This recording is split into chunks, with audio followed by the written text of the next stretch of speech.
అనంతపురంలోని hormone సిటీలో 26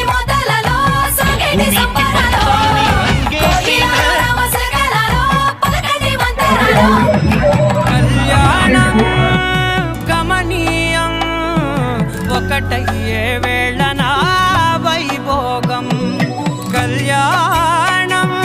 గమనీయం ఈ రెండు మనసులే రమణీయం ముడే ముళ్ళట ముడి పడుతుంటే ముచ్చట నాలుగు దిక్కుల కంట చూడ ముచ్చటైన వేడుకంట ఆ పంచభూతాల తోడుగా ప్రేమ పంచుకొనే పండగంట ఆరరుగల నిండుగా ఇది నూరెళ్ళ పచ్చని పంట